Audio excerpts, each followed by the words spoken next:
Hi, I'm Joan from Joni Rose Sewing. Today we're going to be sewing these historical moccasins, which are based off of American girl Josefina's original meat moccasins.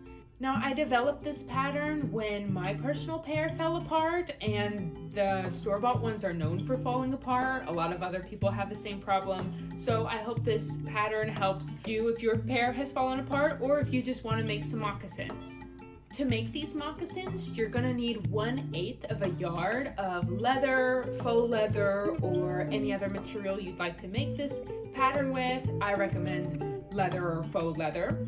If you're going to be making this pattern using your sewing machine, you're going to need an appropriate needle, such as if you're using leather, you'll want a leather needle.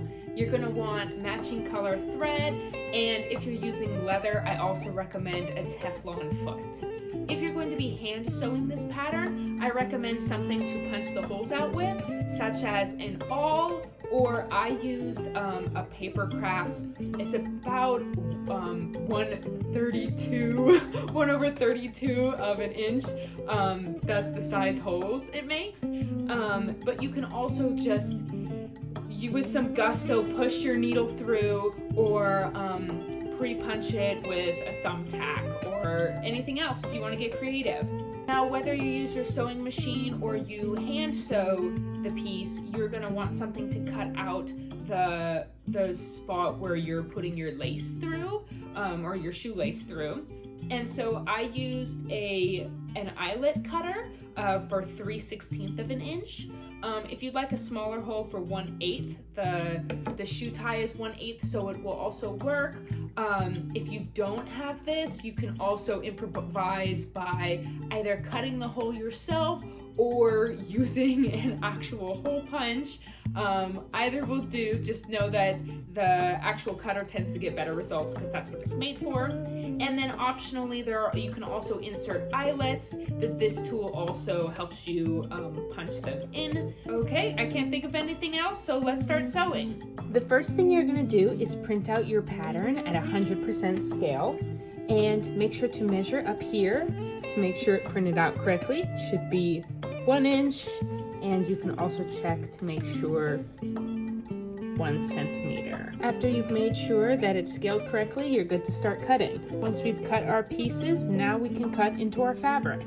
You can use 1/8 of a yard of fabric, or you can just use scraps. Like I have lots of these leather scraps lying around. Leather and pleather works for this. You're going to want 2 of each of your pattern pieces. I'm just going to be cutting 1 in this video tutorial because I've already made 1 boot here. This tie piece is 1/8 by 9 inches, so you can also use a ruler just to cut it out. This piece is 4 inches and 9/16 by 1.5 inches, so I would recommend just cutting it along the pattern piece because the 9/16 can be a tricky measurement to get out.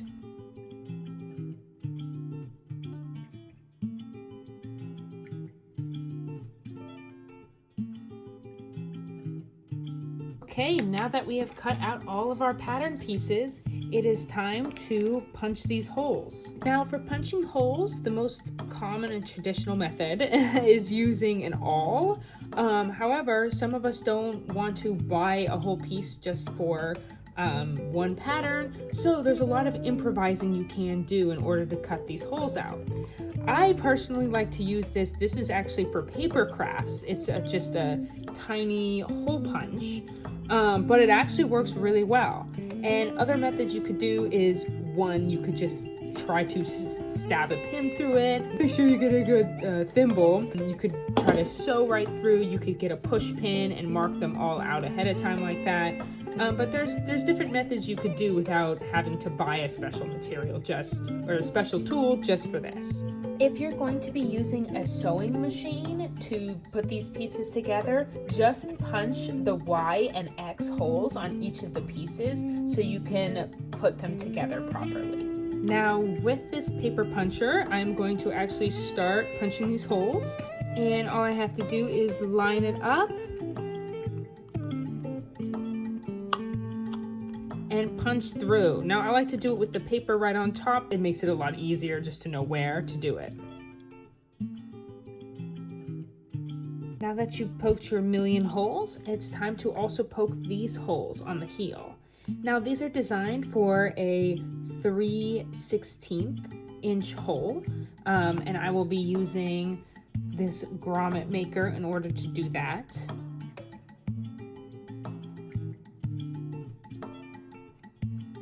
And ta-da, now they're all punched, and now is the time to punch in if you want to put in your grommets. Now in the piece that this is inspired by, which is American girl Josefina's Moccasins, the first edition Moccasins didn't have grommets in, but the later editions did. I think historically speaking, Josefina at that time probably didn't have metal grommets, but it's your piece. For this example, I'm going to show you how I put in those grommets. So what I'm doing is putting in the grommet on the outside, so the smashed bit will look on the inside of the fabric. I am putting the grommet hole right onto where this little ledge is, and I'm just smashing it down.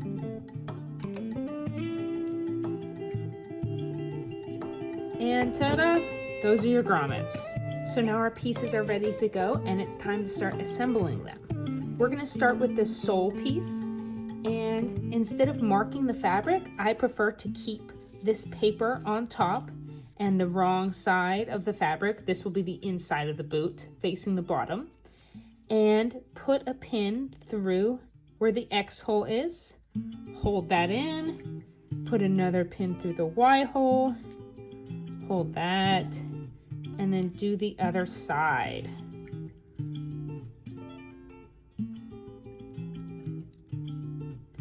Once you have all 4 of those pinned, you can flip it over, and now we are going to attach our vamp piece. So we are going to take another pin, put it through the X hole, but this time you don't want to put it through the paper, so you can see right below where it is. And then once you put it through there, you're also going to put it through where that X, in this case where this green pin is, where the X is on the other side. You put that pin in, you take the green pin out, and then you do the same for the rest of the piece. Now, something to keep in mind is that in between the Y and X, there are 3 holes. So that might just be helpful in case you start to get a little confused with all these holes.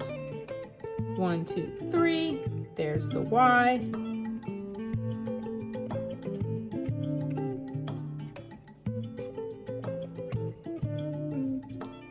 And then I take out this other pin.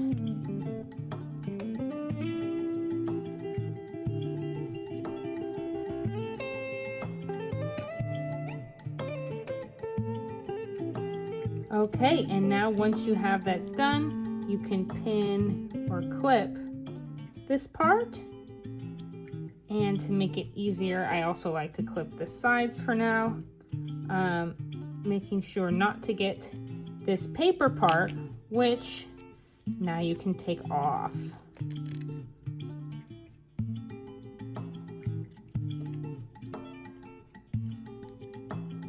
Now we are going to be attaching the heel, and we're going to be using a very similar method where we take our pin, put it through the X, and then put it through the X on the other 2 pieces. We're going to take out our blue and make sure not to get our pattern piece in there. And now that we're here, we can clip it down. And we know that 3 pieces or 3 holes later is the Y. This purple pin, we are. And now we're gonna go all the way around, and we're gonna repeat that on this side.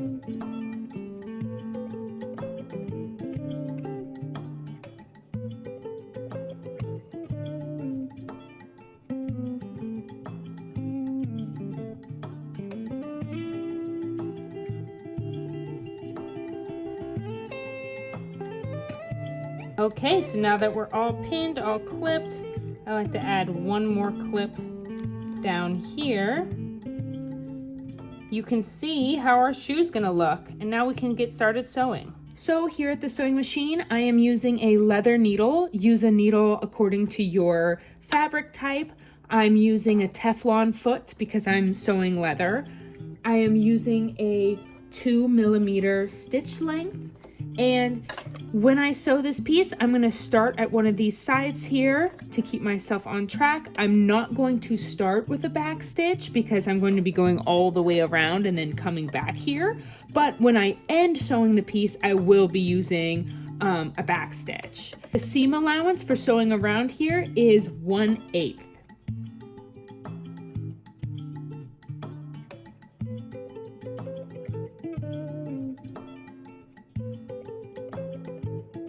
Okay, now that I'm at where I started, I'm just going to be doing 2 back stitches.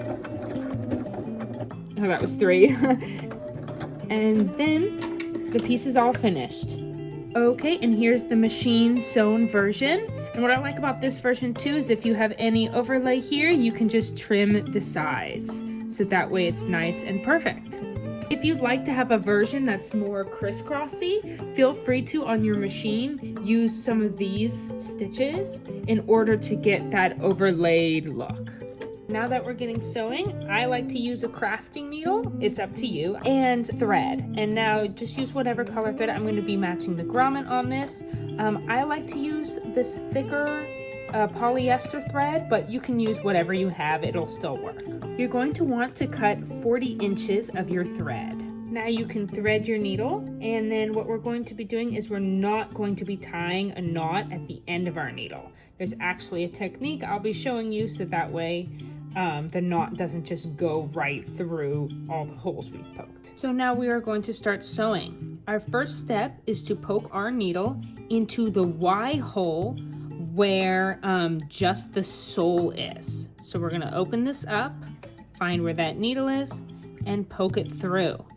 And then once we're done poking it through, we're going to leave about a 1-inch tail, and we're going to go all the way around, go to where the heel and the vamp are, where that Y hole is, and poke our needle through there. If we need to take out this pin in order to do that, go ahead and do that.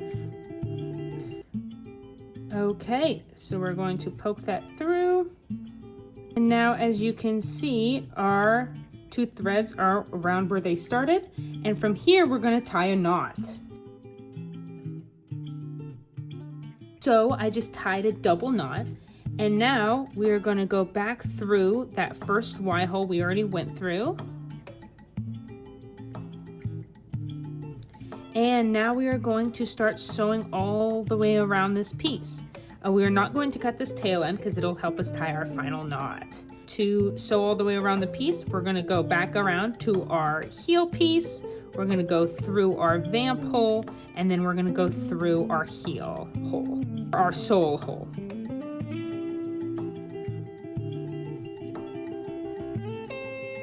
And there we go. And now we're just going to do that all the way around.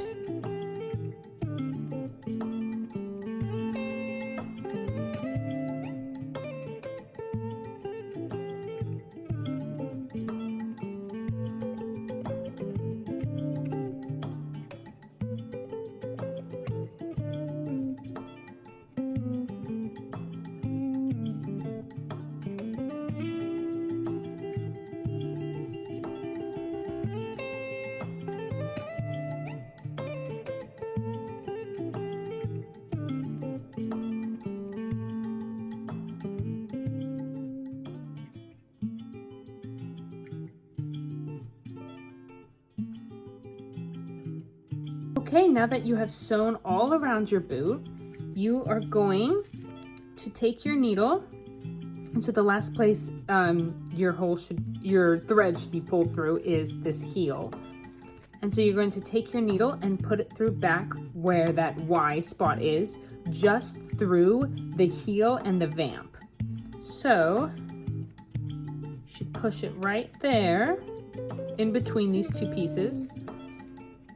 In between the vamp and the heel piece, pull it through. Okay, and once it's pulled through, now you see these 2 remaining threads. Now we can tie a double knot here. Okay, now that you have tied your knot, we are going to cut as close as we can to the knot. And then we are going to use our needle to poke the knot into the shoe. And then I just pinch it a little bit, and you are all done with the sewing part of your shoe. Now the last thing we have to do is just put in our tie, thread it through each of these holes, and then we can tie a bow, and then we will be all finished.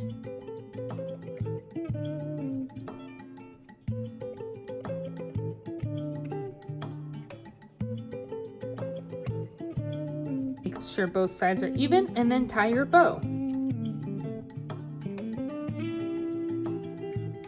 Now that you've tied your bow, you make another one of the shoes, and ta-da! You're all done with these historical moccasins. And ta-da! Congrats on making your historical moccasins. If you'd make them, I'd love to see them on social media, so feel free to tag me at Joni Rose Sewing on Instagram, Facebook, TikTok. If you have any patterns you'd like to see from me in the future, feel free to let me know. Or if you have any questions about how to make this pattern, if you get stuck on a step, feel free to comment and I can reply and help you out. Okay, well, thanks so much for sewing with me.